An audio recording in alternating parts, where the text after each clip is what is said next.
Oh my gosh, I can't believe not only do we have a new show, but we have a new contributor. We do meet Ollie the Groodle. T20 cricket's all about taking responsibility, and I just went out there and we decided to add some Oh, responsibility for ourselves. who's And a she good loves her girl? cricket too. Well, she Who's a has good been an girl? okay girl. Who's a Every good show needs a girl? dog, and we have Ollie. Oh, welcome to the show, Ollie. Time to roll the bumper.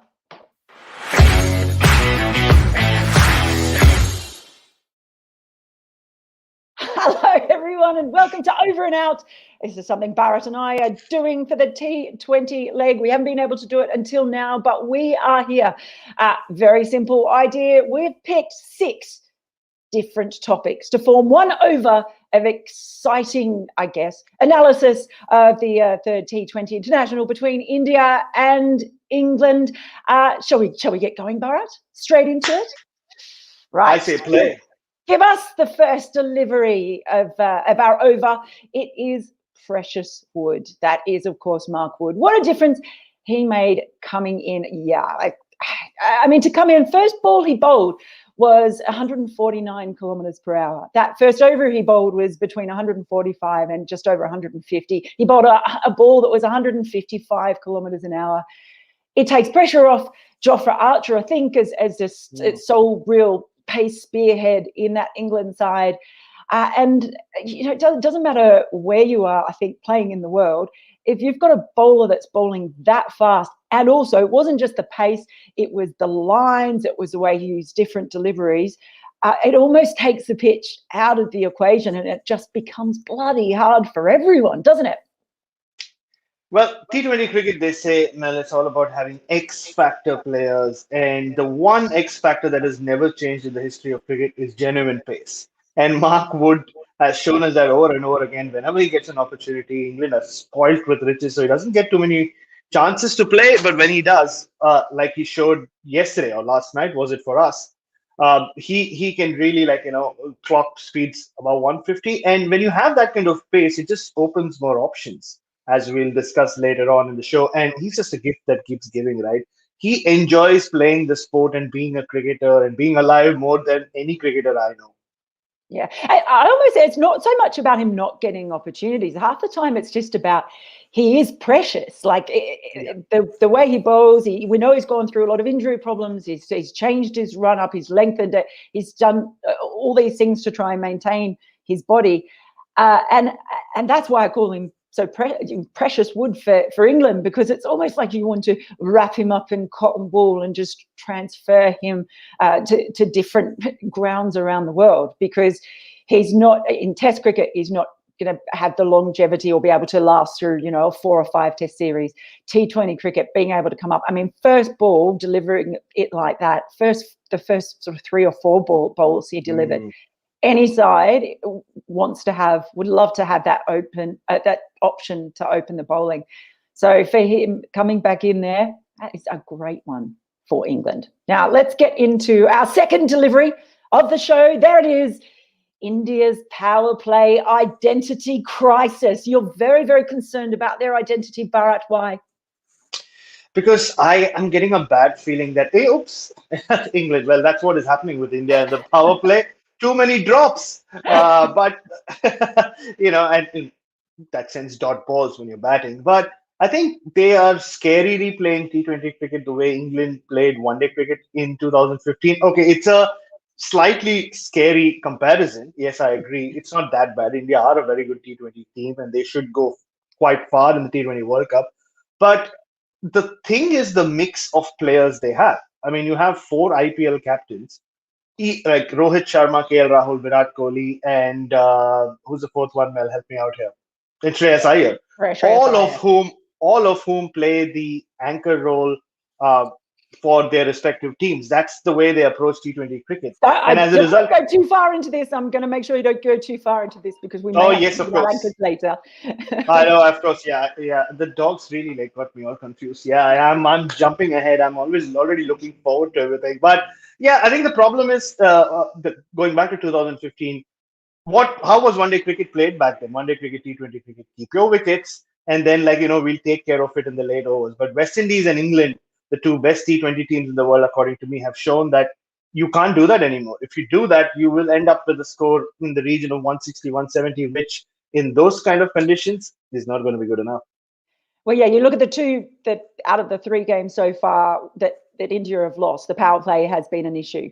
I think 24 dot balls in the power play for India, 17, I think it was, for England. So that's more than an over there of difference. And in a short format, that's I think significant enough to look at in being when you look at England in their power play, those first couple of overs, they didn't score a lot of runs. And India, Groovy Boovy and Shardul Thakur bowled really well.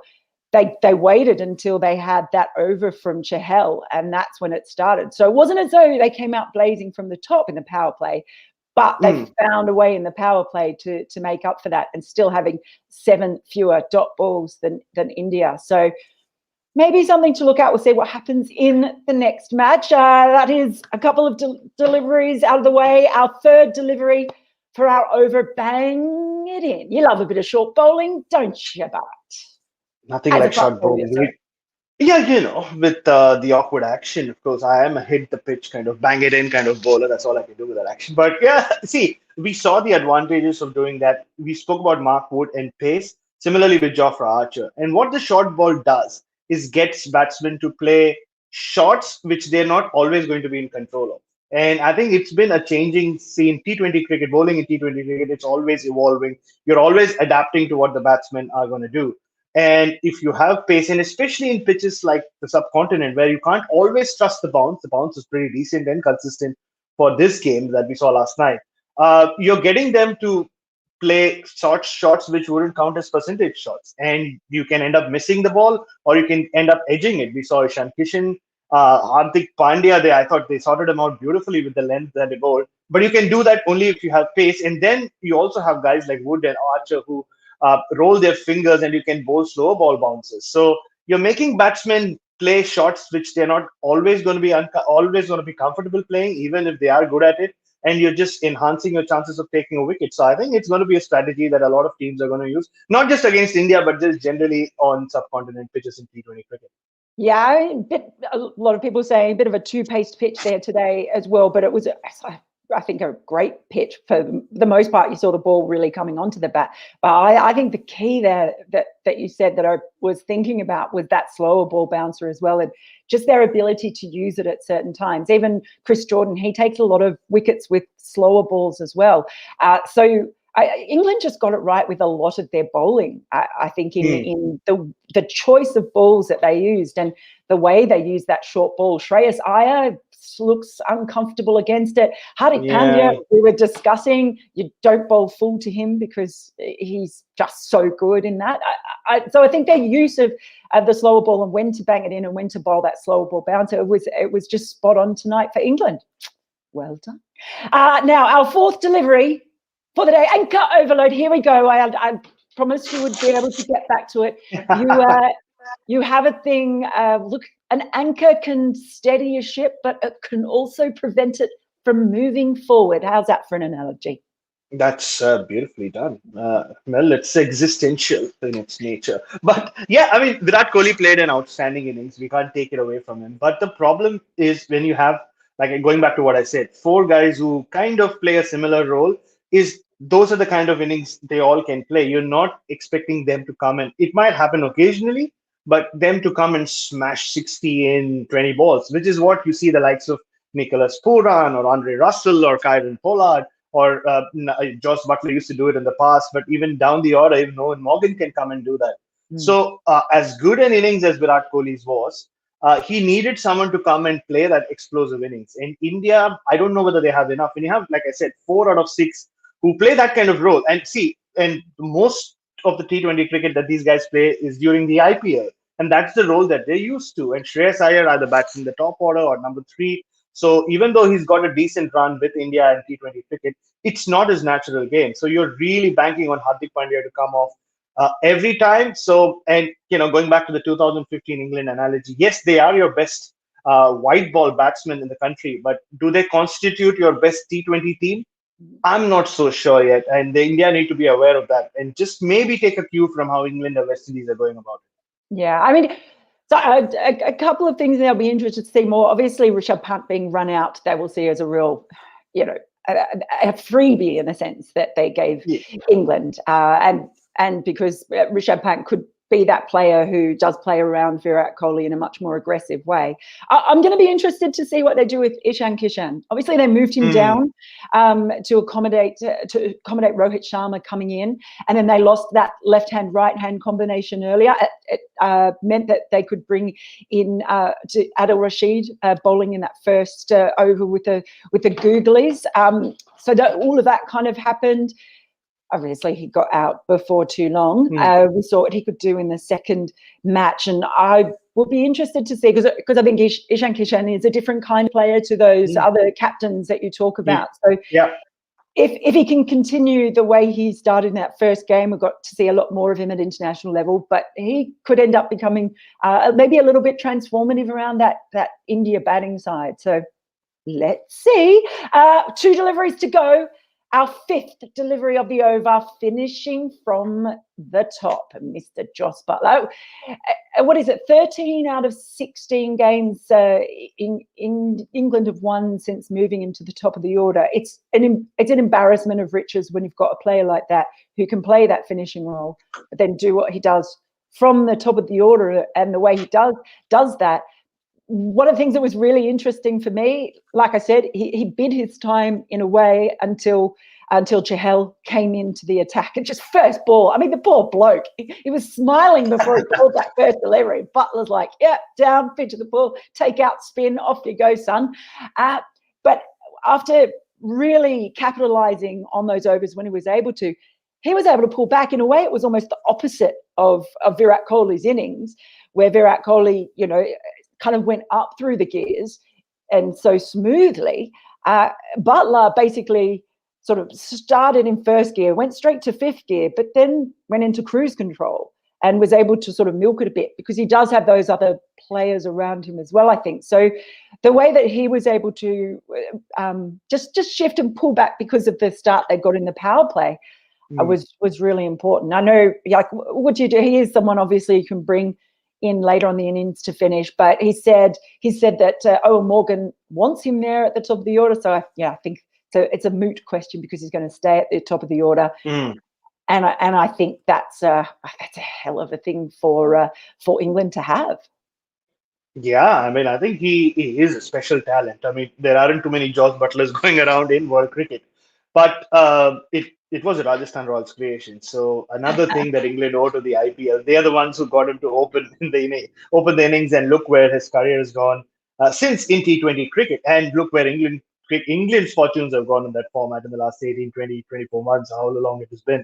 But he plays such a unique role, and like that's why we call it finishing from the top, because he can play a finisher's role from the top, where he has so many gears to his game. I think he has more gears to his game than even AB de Villiers has. Like that's how special Jos Buttler is in T20 cricket, and he can put pressure on the bowlers. Until the time he's there, he can do anything. You don't know which Jos Buttler you're going to get as an opposition, so he disrupts your plans. And if I can digress, the issue with India again is because their top order. Nobody bowls in the top 6 or top 5, which means India can have only 5 bowling options. When that is an issue, because then what happens is when you have Jos Buttler in the opposition, he can muck your plans around. He can choose a bowler on the day, take him out of the attack. Where do you go then as captain? So yeah, and that's always going to be a thing with India. But just speaking of Jos Buttler, I think he could be the trend setter. We could end up seeing a lot of these big hitters go to the top of the order, especially if they have the ability to then rotate the strike around, which, India can do it. Yeah, well, it was certainly spectacular. We have our final delivery of the over, and the Iceman can't really go past mentioning Owen Morgan, can we? And his 100th T20 match for England, and another format, a big part of the revolutionisation of one-day cricket for India, and sort of happening in T20 off the back of that, unusually. Owen Morgan, yeah, I know. It's amazing, right? The journeys. I remember, 2016, after the World T20 final, I was a little late for the Owen Morgan press conference, and So I had to wait outside in the little room, and of course, my dear friend Marlon Samuels just marched up unannounced. Even the media manager did not know that he was supposed to be there. He just rocks up, and I had a chat with him. I said, "What are you doing here?" He's like, "I want to like come and say something." And at that point, Owen Morgan just walked out of the room, and they just had like this exchange. And Owen Morgan's face looked the same. You couldn't have made out that he had just lost a World Cup final or a World T20 final. And that, for me, is the beauty of Owen Morgan. People speak about strategy, the way he's changed the fortunes of white ball cricket for England, the destructive batsman that he can be. As even KKR have now named him captain last year. So there's so much about him, but just that expression on his face, it never changes. And it can be scary, like you discovered, right, a few years ago.